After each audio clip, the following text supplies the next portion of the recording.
시사학기 3부 시작합니다. 최근에 이 동해는 누구의 바다인가라는 책이 나왔습니다. 한국외대 서정철 명예교수께서 쓰신 책인데요. 근데 우리 서 명예교수께서는 불문학을 전공하신 분인데 어떤 이유로 동해에 대한 연구를 또 하시게 됐는지 책에 보면 이 40년 동해 연구의 마침표를 찍다 이런 표현도 들어있습니다. 그래서 우리 서정철 명예교수를 오늘 스튜디오에 좀 모셨습니다. 교수님 어서 오십시오. 예, 안녕하세요. 네. 예. 방금 제가 제일 궁금한 거 먼저 얘기했습니다. 예. 저는 본의 아니게 그 동해 문제에 빨려 들어가게 됐는데요. 예. 원래 그건 초등학교 때 그 교육의 이 영향인 것 같습니다. 초등학교요? 예, 초등학교 4학년, 5학년 때. 예. 그 교실에 가면은 그 한국 지도가 있고 늘 동해 뿐만 아니라 우리 백두산에서부터 산맥, 강 이름들이 있는데 예. 아침에 가서 매일 그 지도를 보고 이제 제 자리에 가서 앉았습니다. 예. 그랬는데 6.25 사변이 나가지고 우연히 본 그 미군 지도에서 Sea of Japan이라고 한 것을 보고 제가 충격을 받았습니다. 내가 배운 게 이게 아닌데 이 이름이 아닌데 예, 그것이 오랫동안 제 머릿속에 있었는데 제가 유학 가서 그 베르사유 그 루이 14세의 이 거실에서 본 지도에서 이 동해를 메르 오리엔탈 즉 그 우리말로 하면 동해라고 했거든요. 그걸 보고 저는 이거다 하고 생각을 했습니다. 잠깐만요. 예. 그 미군 6.25 때 미군 지도에서 Sea of Japan을 보신 건 그럼 몇 살 때십니까? 그때가 14살 14살 때. 예, 뭐 유학 그렇죠. 가셨던 거는 프랑스로 유학 가신 예, 거죠? 20대 후반이죠. 그 몇 년도쯤이죠, 그건? 그게 66년도입니다. 66년. 예. 베르사유 궁전을 이제 구경 가셨다가. 예, 방문이 있어가지고 거기 가서 구경을 하게 됐는데 루이 14세의 응접실을 가셨어요? 예, 가서 지구위가 있길래 저는 본능적으로 그걸 보니까 거기에 동해라고 딱 돼 있어서. 그럼 그건 루이 14세 때 만들어졌던 지구위인 그렇죠. 겁니까? 예, 그렇죠. 그럼 그건 몇 년대죠? 루이 14세가. 그게 이제 이 1700년대 이 초나 그렇게 되는 것 같습니다. 예. 중반 이전입니다. 1700년대 초에 동해라고 분명히 표기가 딱 돼 있었다. 예. 그래서요.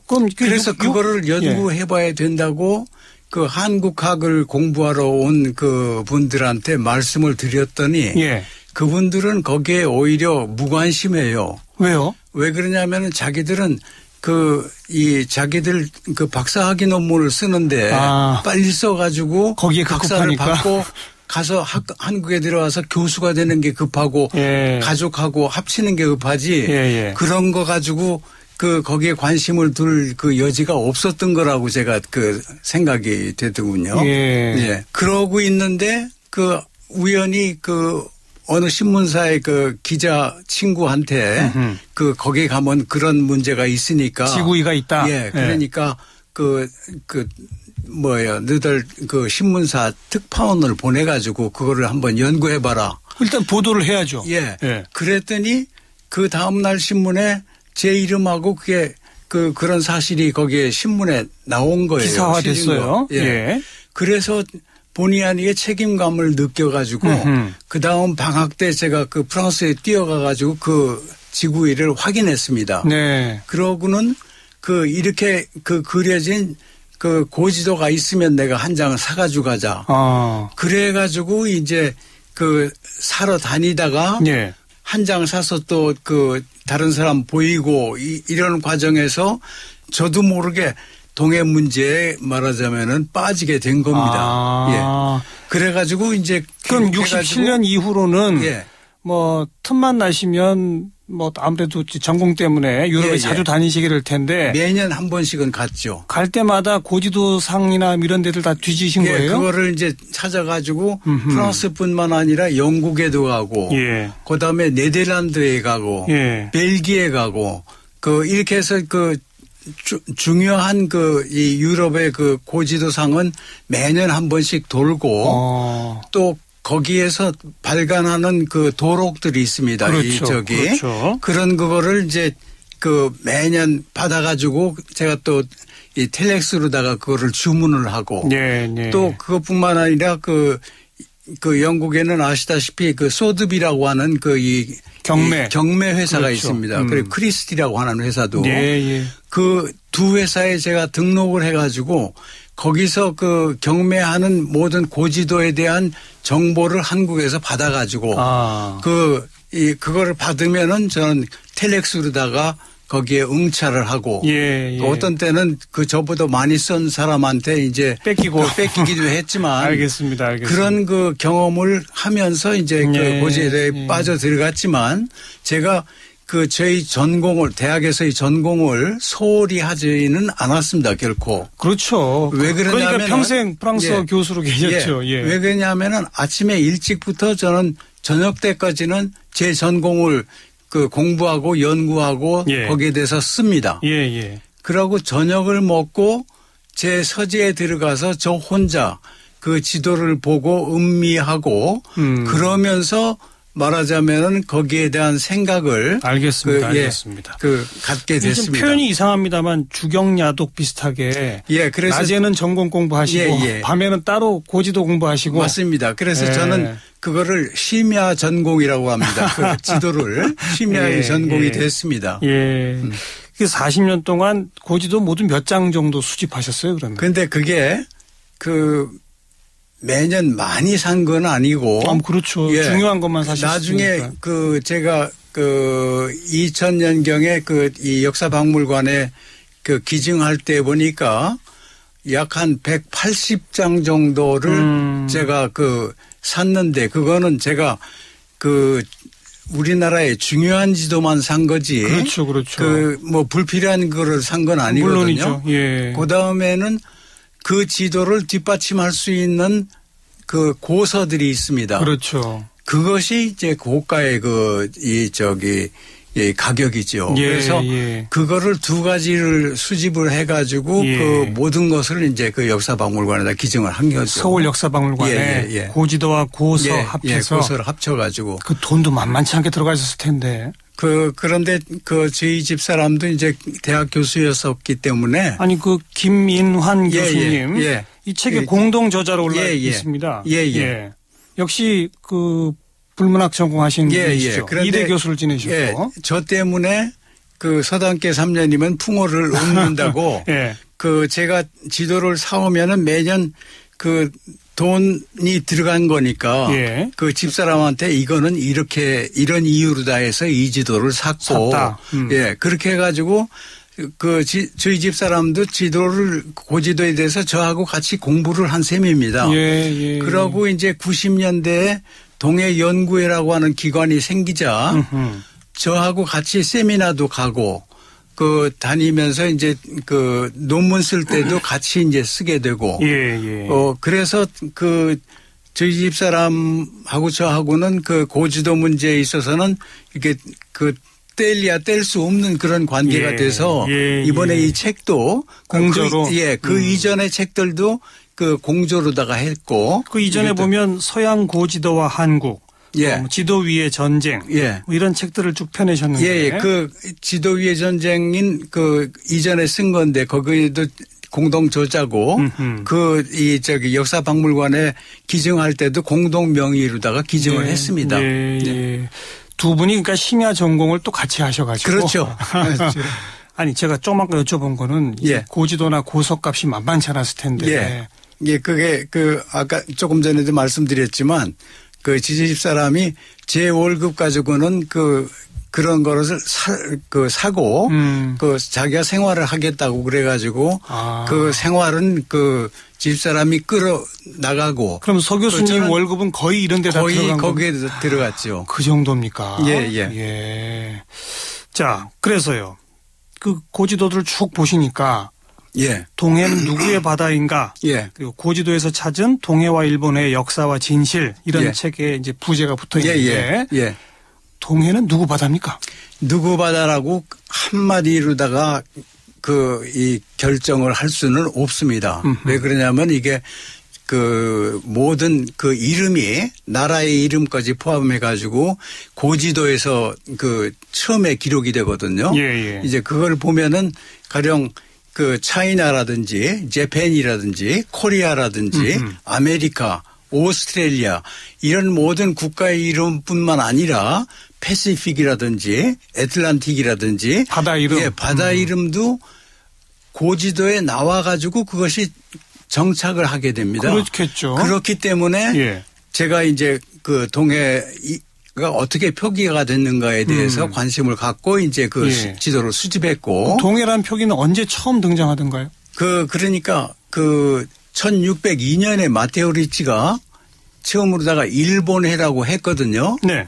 일본해라고 했는데 1615년에 그 포르투갈 지도는 그 동해를 한국해라고 표기를 했습니다. 동해도 아니고 한국해. 예, 한국해라고. 예. 예. 이 꼬리아라고 했습니다. 그다음에 1655년에 그 동해라고 하는 이름이 처음 나오게 됩니다. 예, 예. 그거는 이제 북경에 있는 선교사들을 통해서 받은 정보를 가지고 그 바다가 그 동해다라고 하는 걸 알게 돼 가지고 그렇게 표기가 나온 거죠. 예, 예. 그래가지고 18세기 초기부터는 한국해라고 하는 이름하고 동해라고 하는 이름이 거의 그 이제 같이 나오게 됩니다. 예. 그러니까 그 한국과 관계되는 이름이 두 갈래로다가 갈라져 가지고 이제 나오는 거죠. 동해, 한국해 예, 이렇게. 예. 예. 그런데 일본에 대해서는 일본해라고 하는 이름은 처음에 그 마테오 리치가 일본해라고 했지만 예. 일본에서도 그 바다를 일본해라고 표기를 하지 않았고. 일본 지도에도? 예, 일본 지도에도 200년 동안 표기를 하지 않았습니다. 19세기에 와서 이제 표기를 했습니다. 그 전에 일본 지도는 뭐라고 표기를 했던 그냥 공백으로 다 남겨둔 거죠. 아, 바다 이름 적지 않고? 예, 적지 않고. 예, 예. 그러다가 이제 서양 사람들이 그 일본해라고 하는 이름이 서양 고지도에 나오니까 그 영향을 받아가지고 18세기 말에 예. 이 처음으로다가 일본 내해라고 하는 이름이 나옵니다. 예. 일본 내해. 그러다가 예. 1802년에 일본해라고 하는 이름이 나옵니다. 다 전부 일본 지도죠, 이거는? 이건 일본 지도인데 그 이제 서양 지도로의 영향을 받아가지고 예.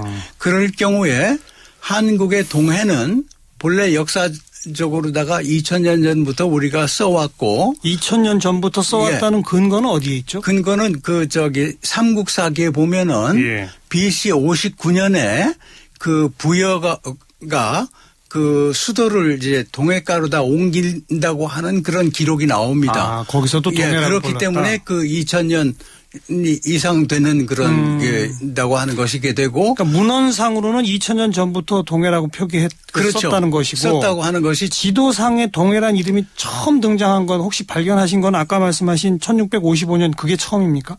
그거는 이제 서양에서 그런 서양 거고요. 지도고. 우리나라에서는 그 중국이나 한국이나 뭐 일본도 마찬가지지만 그 지도라고 하는 것은 그 동양에서는 인쇄된 게 아니라 되게 그린 거고. 그린 거죠. 이게 소실되는 경우가 많습니다. 한국의 예. 경우 그 전쟁이나 여러 가지 이런 거로다 해서 예. 많은 자료들이 소실되고 그래가지고 예. 남은 것이 그 1500년대에 말하자면은 그 동구교지 승남에 나온 그것이 이제 동해라고 하는 표기가 처음 있는 그거고. 1500년대. 예. 그렇지만 이제 그 이전에도 그려졌던 지도에는 다 동해라고 써 있었을 것이다. 썼을 것이고 그렇죠. 삼국사기나 삼국유사 같은데 많이 나오고 예, 예. 또 그 역사적으로다가 동해에 대한 여러 가지 그 일화라든지 역사적인 일화 같은 것이 많이 그 기록이 돼 있고 알겠습니다. 그것을 제가 여기다 수집을 했습니다. 그렇죠. 예, 문헌으로다가 된 거죠. 그러니까 2000년 전부터 동해라고 계속 쓰여 왔었고 예. 그것이 중국에서도 일본에서도 다 인정됐고 예. 뿐 아니라 유럽에서도 다 인정됐다. 예, 유럽에서도 그것을 번역해 가지고 그렇게 썼죠. 그러다가 지금은 전 세계 지도를 보면 사실 일본해가 훨씬 더 많아요. 많죠. 예. 이제 요즘 와서야 일본해와 동해를 병기하는 쪽으로 지금 우리가 가고 있는데 예. 그런 식으로 전 세계적으로 유럽까지 공인되던 동해가 갑자기 일본해로 뒤바뀐 결정적 계기는 뭡니까? 그거는 1780 20년대에 그 라페루스라고 하는 사람이 이 루이 16세에 말하자면은 명을 받아가지고 예. 이 해외 탐사를 나가게 됩니다. 동해 탐사가 이제 중요한 그 목적의 하나죠. 프랑스에서. 예. 예. 왜 그러냐면 동해라고 하는 바다가 세계에서 제일 늦게 탐사가 된 바다입니다. 그래요? 예, 예. 그 식민지쟁 탈이라든지 자원 확보라든지 이런 데 이제 급급한 국가들이 다른 데는 많이 다 했는데 이 동해는 남겨놨던 겁니다. 그러니까 프랑스에서는 그럼 우리는 동해를 한번 탐사해보자. 좋습니다. 이렇게 예. 해가지고 이제 그 탐사를 이제 했는데 예. 그 울릉도까지 발견하고 그 독도는 발견하지 못하고 예. 풍랑으로다가 이제 이 일본하고 러시아 쪽으로다가 빠지게 됩니다. 그 예. 배가. 예. 북쪽으로다가 올라가지를 못하고 예. 탐사를 중단하고 그렇게 해서 이제 동해를 탐사를 한 라페루스라고 하는 사람이 예. 지도 첩을 갖다가 이제 자기가 보낸 기록을 통해 가지고 만들었는데 네. 거기에 본문하고 지도첩이 있습니다. 그런데 본문에서는 한국해 또는 일본해 이렇게 양쪽으로 혼용을 하다가 지도첩에는 한 5-6장에 일본해라고 하는 이름을 썼습니다. 그래요? 예. 그 본문에서도 동해라는 건 안 쓰고요? 동해라고 하는 건 안 쓰고 한국해, 일본해 이렇게 하다가 지도에는 일본해라고 쓰니까. 왜 그랬을까요?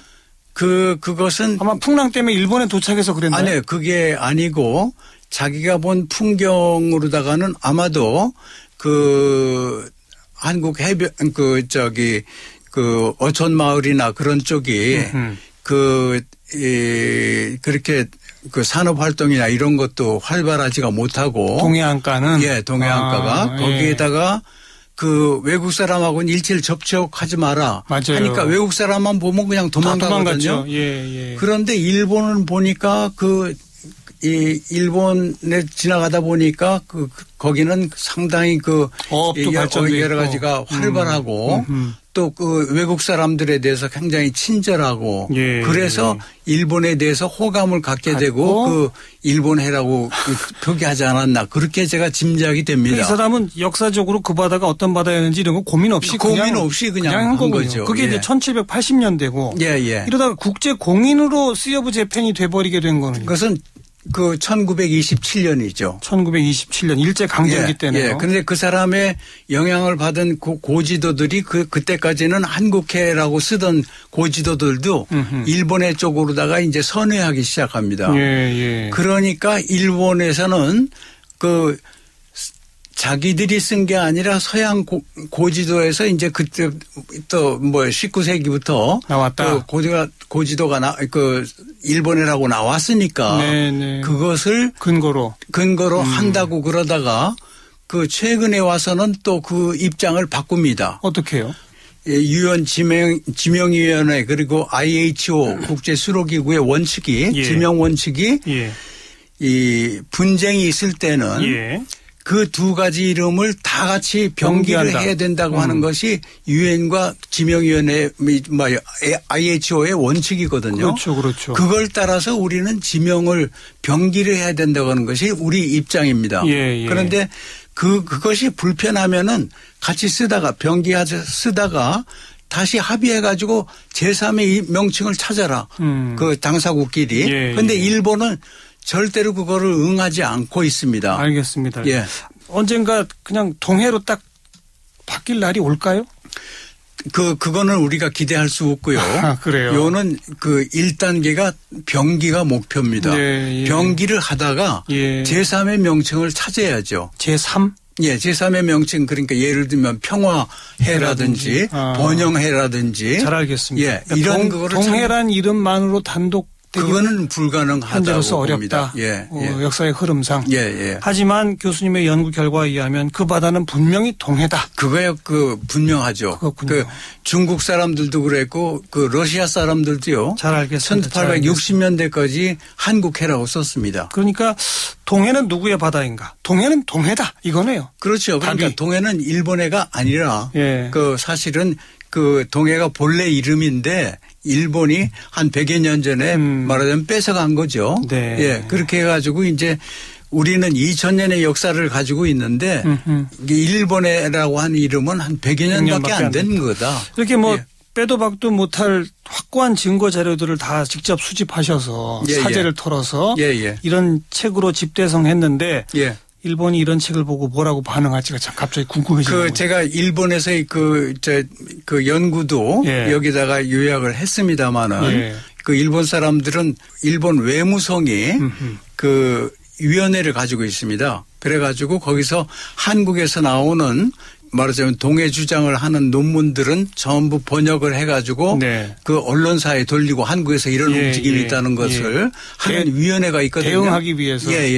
그러고 이 책이 이제 처음 나왔으니까 제가 짐작하기에는 이것도 분명 번역해서 다 번역을 할지 아니면 요약을 할지 해가지고 자기들이 돌려보고 또 학자들을 시켜서 그 말하자면 반론을 제기하는 그런 그거를 하기는 할 겁니다만은 그런 그것을 저는 다 각오를 하고. 아니 뭐 각오가 아니라 제가 보기에 별로 할 말이 없을 것 같은데요. 글쎄요. 뭐 그래도 또 자기들은 또 할 말이 있기는 있을 겁니다.